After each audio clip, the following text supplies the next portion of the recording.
Bueno, como siempre es un placer el poder estar con ustedes en este horizonte de noticias y tratar de comentar algunas cuestiones que son profundas en la problemática general que hoy está enfrentando la administración del presidente Biden. Una de ellas que se me hace sintomática es lo que pasó el día de ayer con Guatemala. Este país de América Central negó haber firmado un acuerdo con Estados Unidos para blindar sus fronteras y contener a la migración ilegal, como lo dijeron ya altos funcionarios que son los encargados justamente de negociar con América Central por parte de la Casa Blanca. Con la idea de contener la migración ilegal, el presidente Biden ha estructurado una estrategia que ha puesto a Kamala Harris al frente y a una serie de negociadores experimentados en la zona que supuestamente han hecho visitas a Guatemala, a El Salvador, que también se complicó, a Honduras.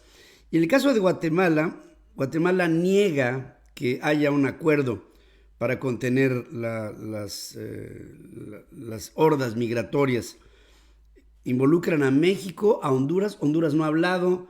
México tampoco ha dicho nada sobre el acuerdo que Jen Psaki, la vocero de la Casa Blanca, anunciara sobre la presencia de más de 28,000 elementos de la Guardia Nacional del lado mexicano entre la frontera de los Estados Unidos y la frontera sur con Guatemala, divididos más o menos en 10,000 elementos en la parte sur y el resto en la frontera con los Estados Unidos.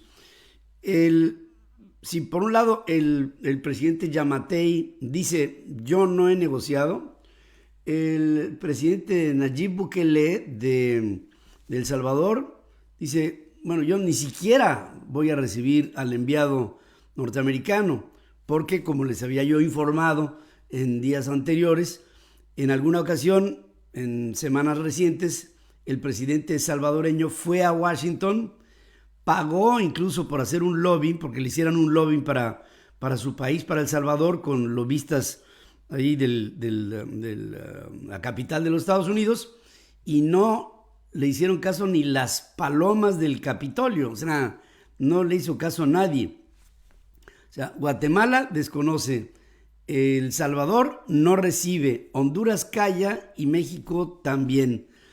Por ahí pudiera haber algún tipo de comentario en esta semana, se esperaría, no del presidente de México, sino de Marcelo Ebrard, para que por lo menos se fijara una postura con respecto a las negociaciones que se están promoviendo desde la Casa Blanca, pero no ha sido la mejor de las operaciones diplomáticas las que se han llevado por los funcionarios de la Casa Blanca, encabezados con la que está al frente del Old Executive Building, allá en Washington, la vicepresidenta norteamericana. Por otra parte, bueno, y esto es importante, porque creo que si hay 5 problemas graves que tiene sobre la mesa el presidente Biden, uno de ellos es el tema migratorio, que ni duda cabe. Joe Biden, presidente, propuso al presidente de Rusia, Vladimir Putin, realizar ya una cumbre. Hablaron ya finalmente de los primeros atisbos de lo que podría ser la organización de una reunión tete a tete. ¿Y qué es lo que está haciendo Biden? Dice, te propongo que nos reunamos, pero para que sea ni en tu país ni en el mío, propongo que sea un tercer país a donde hagamos una cumbre y platiquemos. Se produce esta llamada cuando hay preocupación por la Casa Blanca y por el Pentágono norteamericano de los movimientos militares que el presidente de Rusia está enviando a la frontera con Ucrania.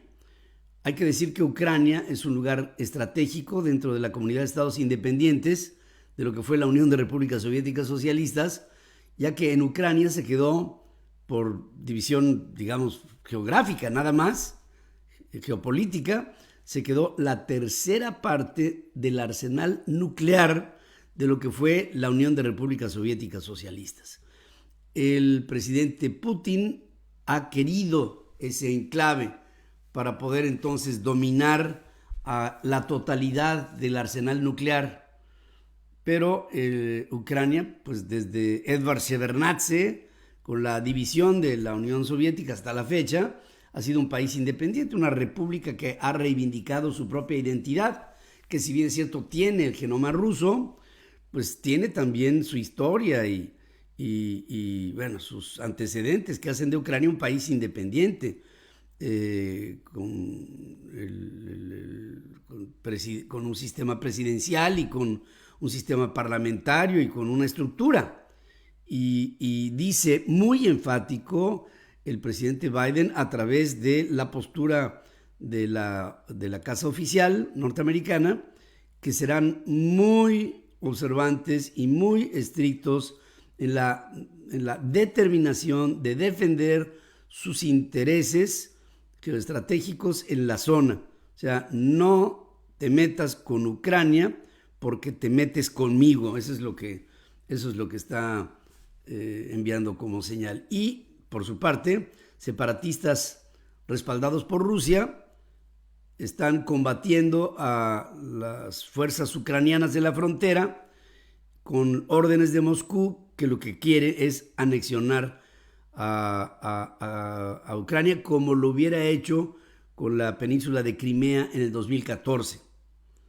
Y Chechenia ha estado en una situación similar. En fin, hay digamos, algunos lugares,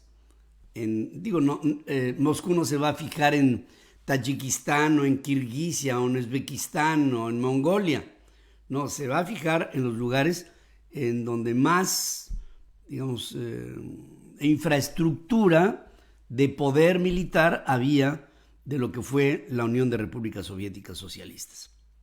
Pero, de entrada, creo que es un buen acuerdo de principio el que Putin haya hablado con Biden, el que hayan sentado las bases para una futura reunión. Y bueno, esto por lo menos da entusiasmo, porque hay otras tensiones, ¿no? Por ejemplo, una que fue muy, muy clara el día de ayer y también viene de los Estados Unidos, es este esfuerzo que está haciendo China por expandir su influencia en el mundo. Dice Estados Unidos, representa la mayor amenaza externa para nuestro país, para Estados Unidos, de acuerdo con un informe anual de inteligencia publicado, que también advierte que Beijing es capaz de realizar ciberataques que podrían en su momento interrumpir temporalmente la infraestructura crítica de los Estados Unidos.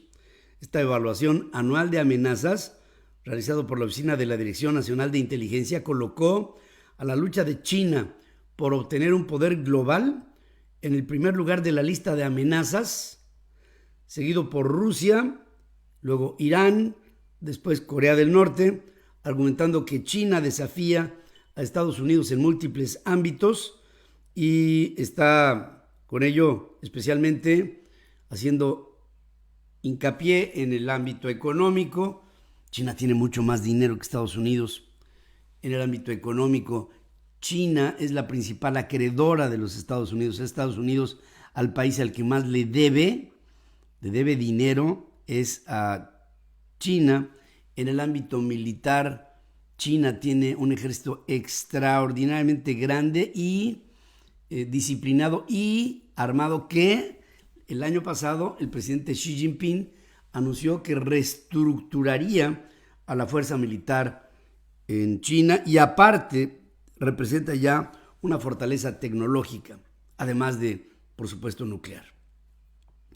Con ello, según este informe, se abren brechas entre Estados Unidos y algunos de sus aliados, y esta podría ser la intención que pudiera estar siguiendo China para que Estados Unidos se quede más aislado que nunca, y divide y vencerás, ¿no? Es el principio.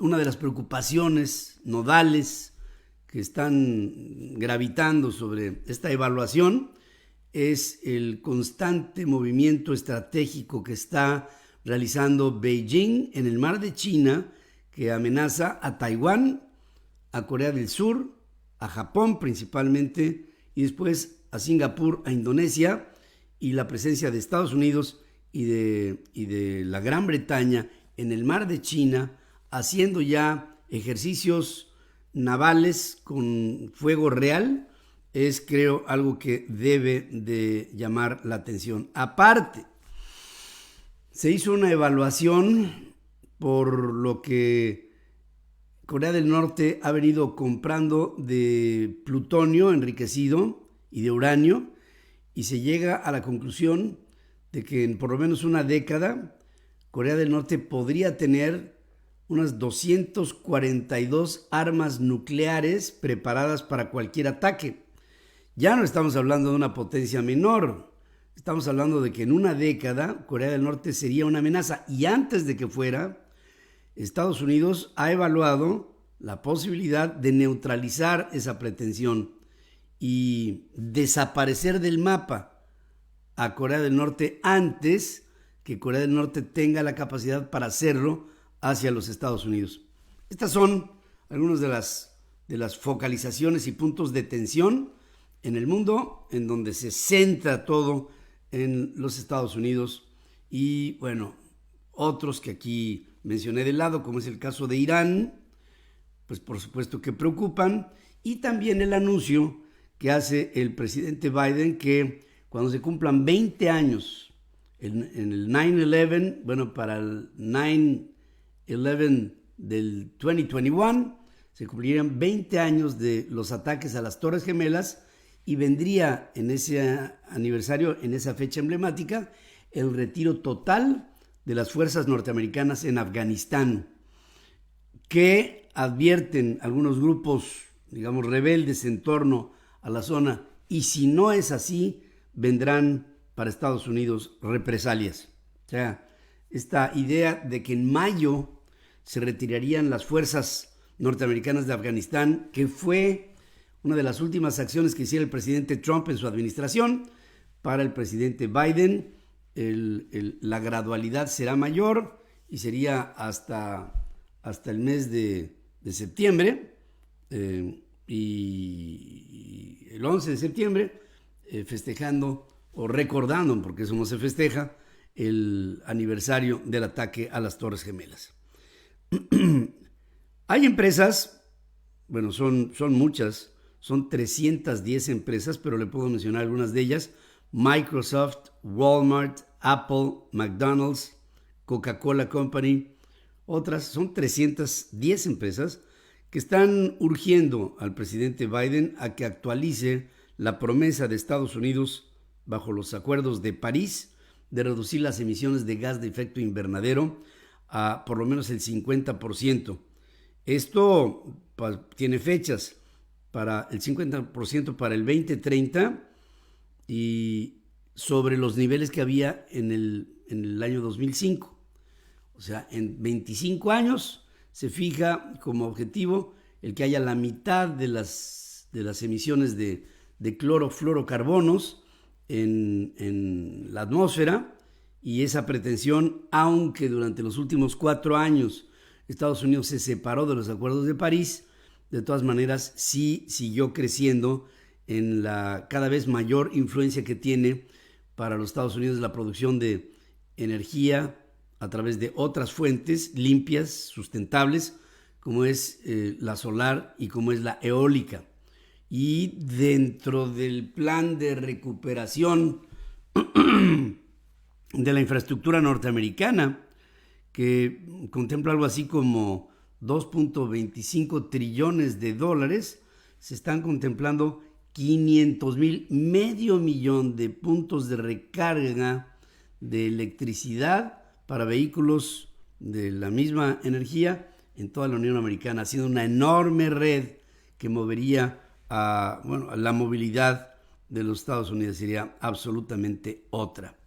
También hay una previsión que hace el presidente de la Reserva Federal de Filadelfia, el señor Patrick Harker, que prevé un crecimiento económico de los Estados Unidos de aproximadamente entre un 5 y un 6% de la economía norteamericana.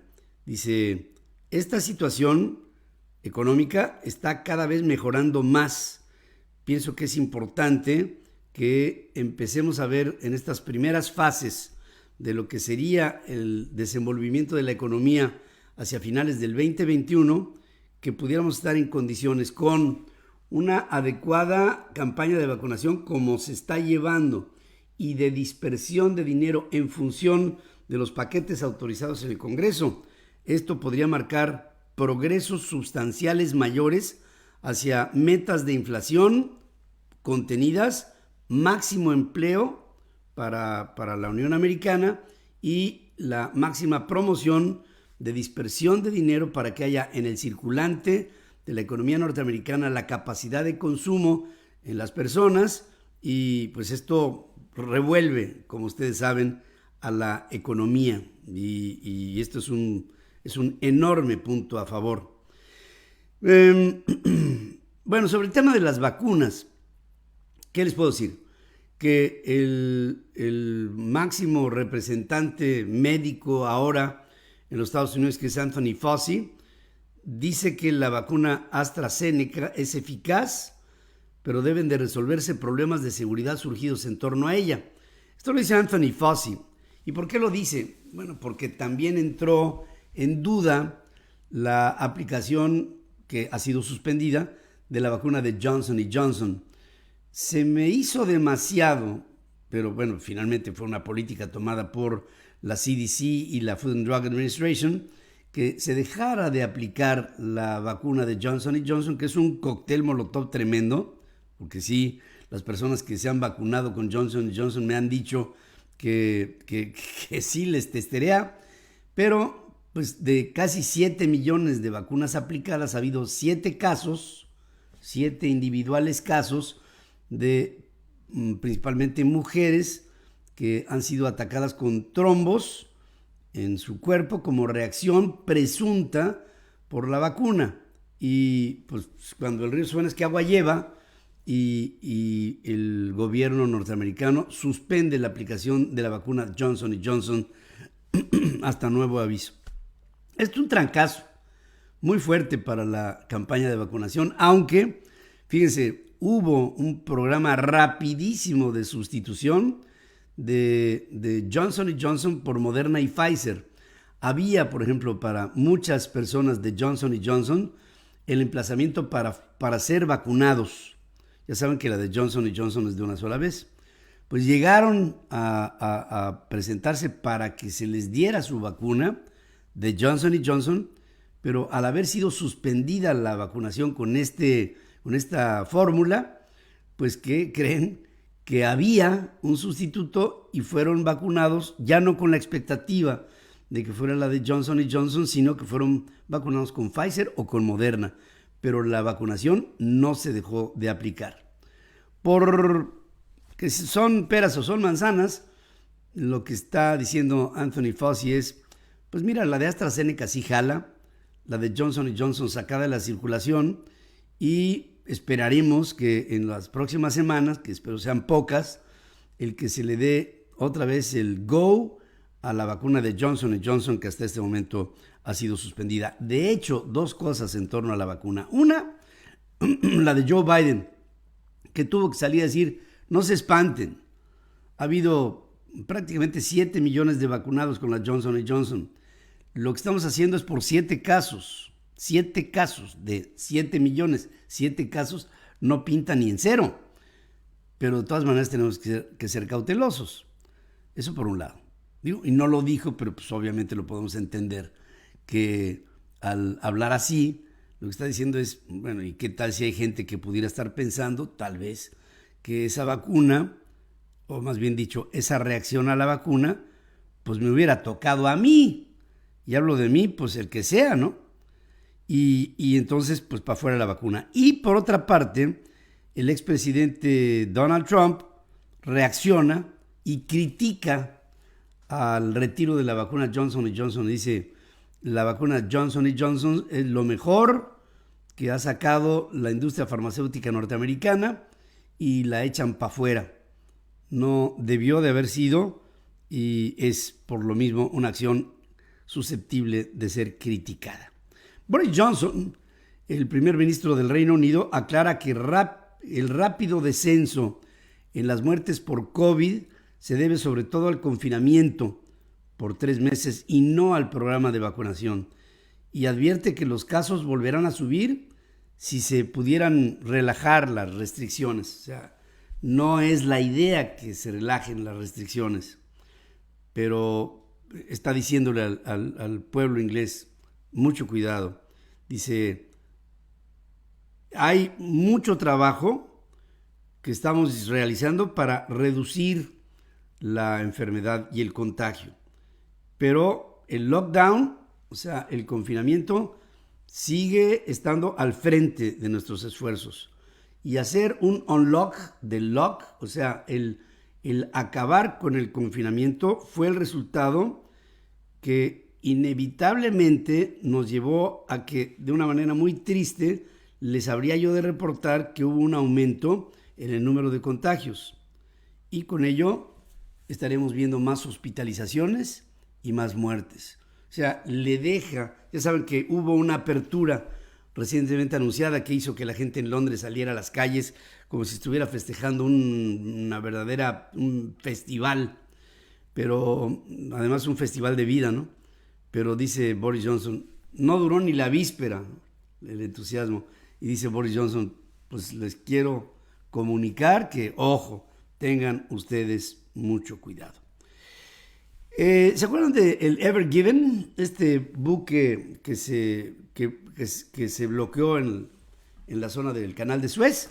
Bueno, pues acaba de ser confiscado por el gobierno de Egipto y le está cobrando $900 millones de multa a la empresa japonesa dueña de este enorme transbordador.